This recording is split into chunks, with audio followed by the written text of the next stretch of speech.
Dear students, आज की class में हम देखेंगे बर्न रिहाइड्रेशन और इसका सॉल्यूशन। किस तरह से हम किसी बर्न पेशेंट को रिक्वायर्ड अमाउंट के बारे में कैलकुलेट कर सकते हैं और उसे रिक्वायर्ड या नीड के अकॉर्डिंग फ्लूइड रिप्लेसमेंट कर सकते हैं। पिछली क्लासेस में हमने जो देखा था वो हमने फार्मूला देखा था और 3 फार्मूला को हमने डिस्कस किया था। तीनों फार्मूला के हमने थ्योरी देखी थी। उसके बाद जो लास्ट क्लास है, रिसेंट जो लास्ट क्लास है, उसके अंदर हमने एक एग्जाम्पल को देखा था कि यदि कोई पर्सन 60% बर्न है या उसका 60% वेट है तो कितना अमाउंट उसे फर्स्ट 24 आवर्स के अंदर दिया जाना चाहिए। आज एक छोटे से और एग्जाम्पल के साथ हम इस प्रैक्टिस को करेंगे।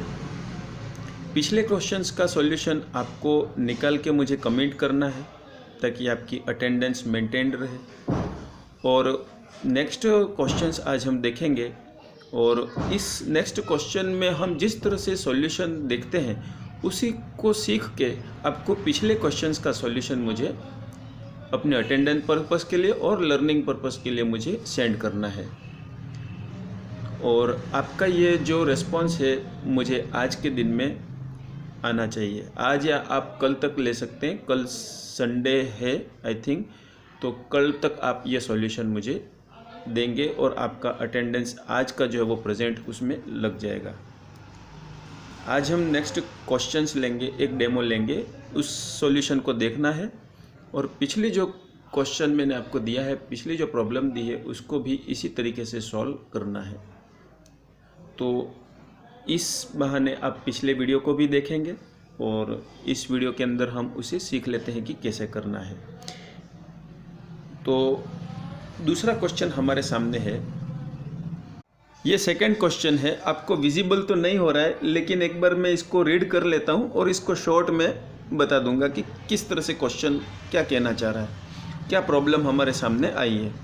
तो यहाँ पर क्वेश्चन है, mister Pradeep burned and mister Pradeep जो है वो बर्नड हो गया है and his body surface area is about 12%। उसका बॉडी सरफेस एरिया जो है वो 12% है।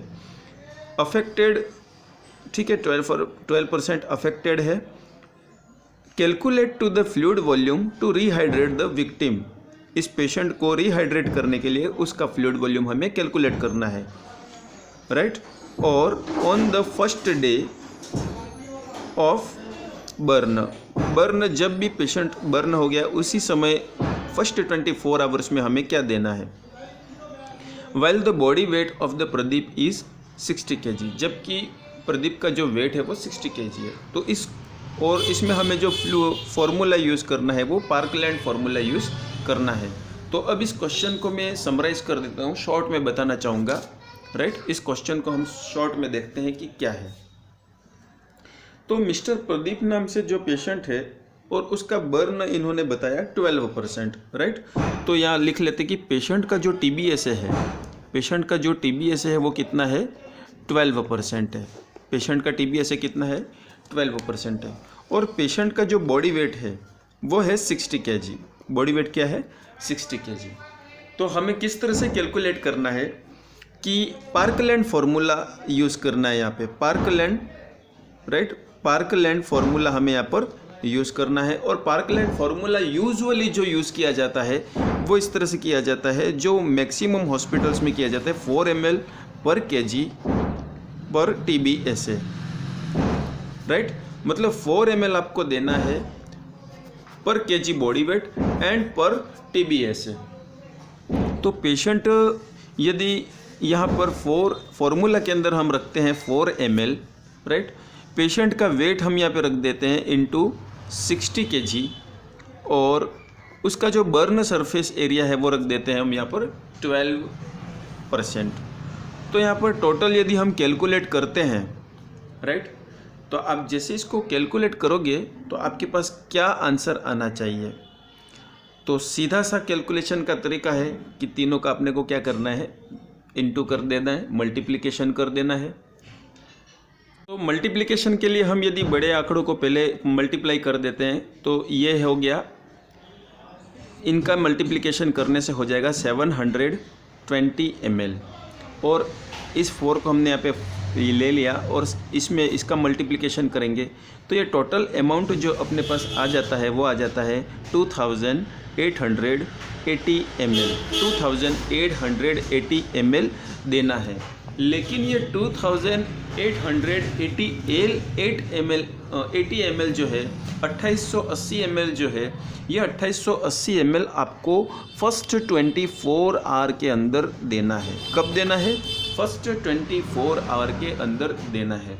मैं रिपीट कर रहा हूँ, यदि कोई पर्सन TBS है, यदि 12% जला हुआ पर्सन है और यदि उसका वेट जो है वो 60 kg है, तो पार्कलैंड फार्मूला के अकॉर्डिंग 4 ml इंटू पर kg इंटू पर TBS है, राइट।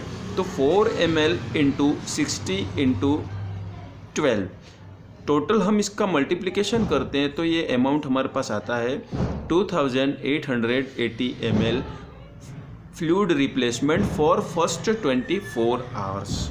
शुरुआती 24 घंटे के अंदर हमको 2880 ml का फ्लूइड वॉल्यूम चढ़ाना है।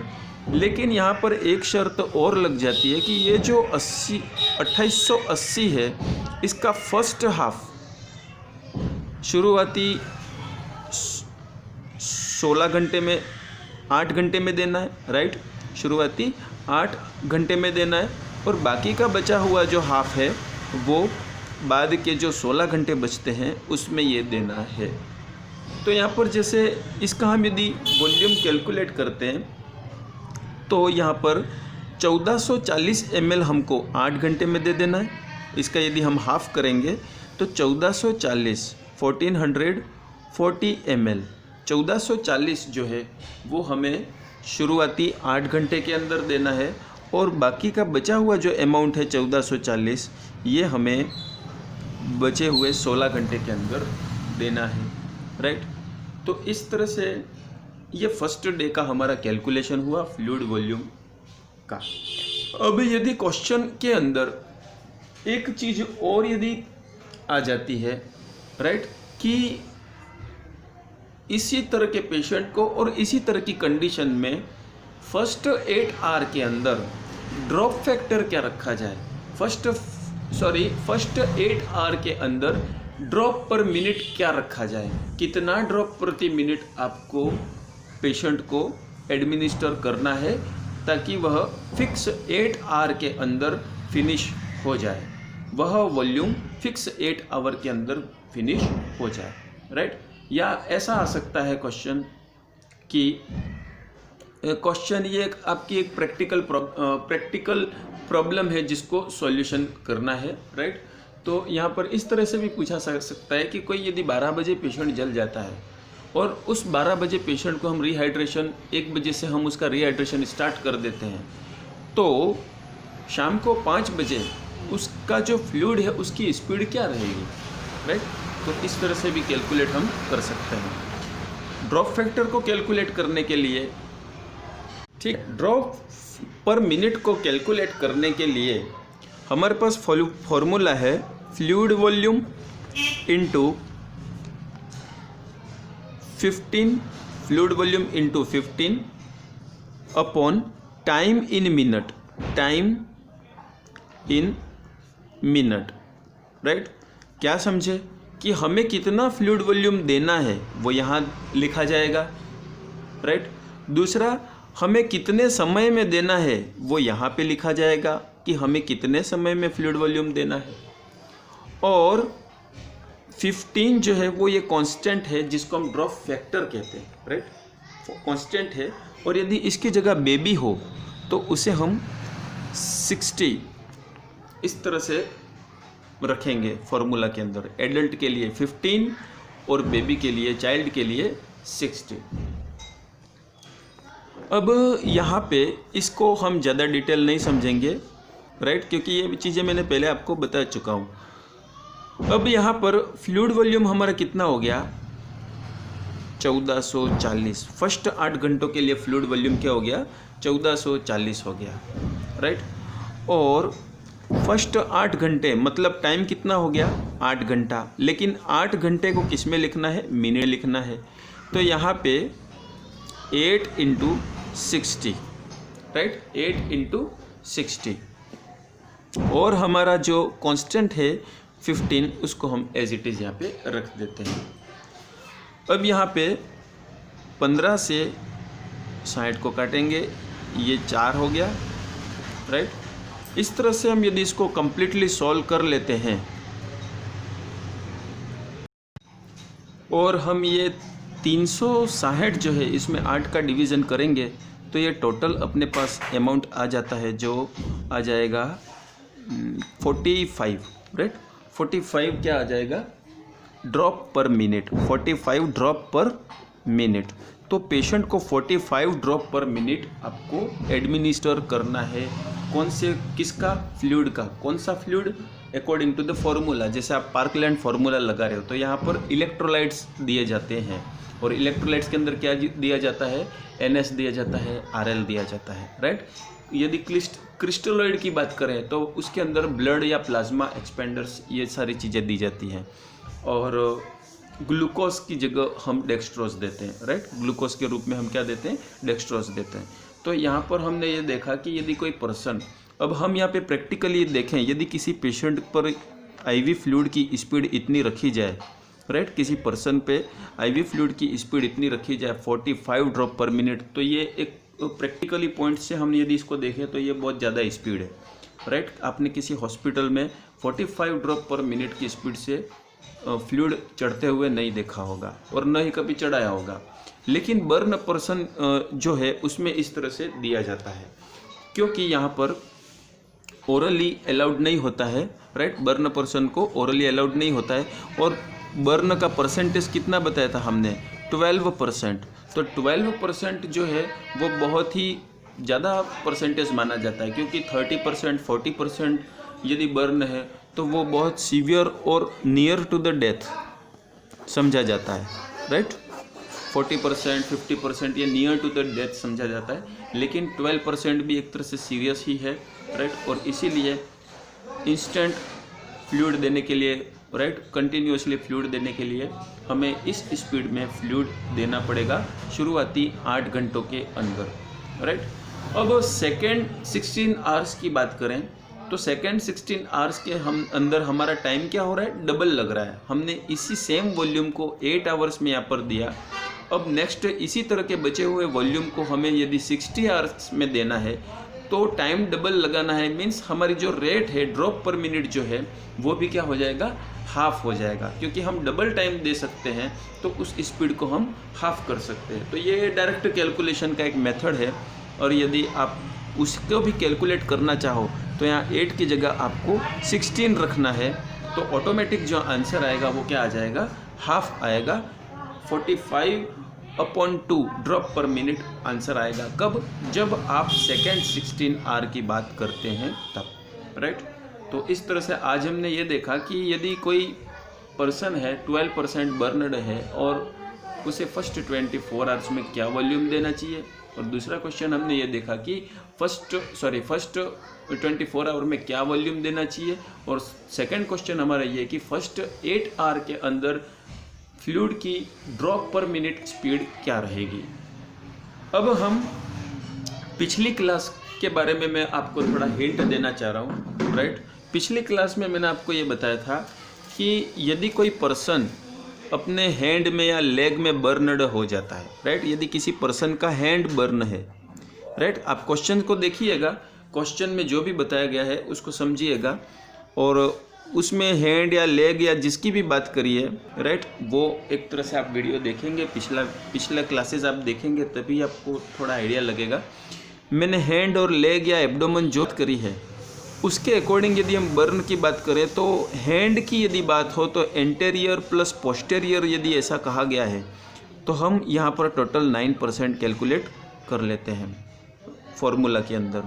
और यदि लेग की बात करी है, यदि इसमें भी एंटेरियर प्लस पोस्टेरियर बताया गया हो तो यहाँ पर हम 18% कैलकुलेट कर लेते हैं। इसी तरह से हम एंटेरियर एब्डोमेन की बात करें तो ये 9% कैलकुलेट होता है, पोस्टेरियर एब्डोमेन की बात करें तो 9% होता है, एंटेरियर थोरेसिक की बात करें तो ये 9% कैलकुलेट किया जाता है, और पोस्टेरियर थोरेसिक भी कितना होता है, 9% होता है। फेस की बात करें, फेस में एंटीरियर प्लस पोस्टीरियर दोनों मिला के 9% होते हैं। पेरिनियम की बात करें, पेरिनियल एरिया वो 1% काउंट किया जाता है। तो इस तरह से ऑटोमेटिकली आपको एनाटॉमिकल स्ट्रक्चर या बॉडी के पार्ट्स जो हैं उन पार्ट्स के अकॉर्डिंग और रूल ऑफ 9 के अकॉर्डिंग आपको परसेंटेज को एज्यूम करना है और इन परसेंटेज को अपने फॉर्मूला में रख के फ्लूइड वॉल्यूम को कैलकुलेट करना है। तो ये बहुत ही इंटरेस्टिंग है। अक्सर इसके क्वेश्चंस आते हैं, कम्पिटिटिव एग्जाम्स में भी क्वेश्चंस आते हैं और प्रैक्टिकल के अंदर भी आपको ज़रूरत पड़ती है, क्योंकि यदि कोई बर्न पेशेंट है उसे ओरली अलाउड नहीं होता है और सेमी कॉन्शियस होता है, तो उस कारण से उसे ओरली दिया नहीं जाता है, और यदि दिया भी जाए ओरल अलाउ हो भी सही तो उतना रिक्वायरमेंट फुलफ़िल नहीं हो पाता जितना हमें इंट्रावीनस देने की ज़रूरत होती है, क्योंकि इंट्रावीनस फ्लूइड जो है वो इंस्टेंटली आईवी फ्लूइड हमारे ब्लड फ्लो में डायरेक्टली जाएगा और डायरेक्ट टारगेट ऑर्गन पे, टारगेट टिश्यू पे वो अपना बेनिफिट प्रोवाइड कराएगा। तो इसीलिए आपको ये सारा चीज़ आना ज़रूरी है। कैलकुलेशन बहुत ही इम्पोर्टेंट चीज़ है, राइट। और नेक्स्ट क्लास के अंदर मैं आपको पिछली बची हुई क्लास का जो सॉल्यूशन है, प्रॉब्लम है, वो भी सॉल्व करवाऊंगा। लेकिन आज आपने ये जो सॉल्यूशन देखा, इससे जो भी चीज़ें सीखी हैं उसी चीज़ को आपको पिछली क्लास की प्रॉब्लम में अप्लाई करना है और लर्निंग पर्पस के लिए उसे सॉल्व करना है और अटेंडेंस पर्पस के लिए उसे आपको मुझे मैसेज सेंड करना है या अपना जो भी आंसर आता है, जो भी सॉल्यूशन आता है वो मुझे मैसेज सेंड करना है ताकि मैं आपकी अटेंडेंस लगा सकूँ। All the best.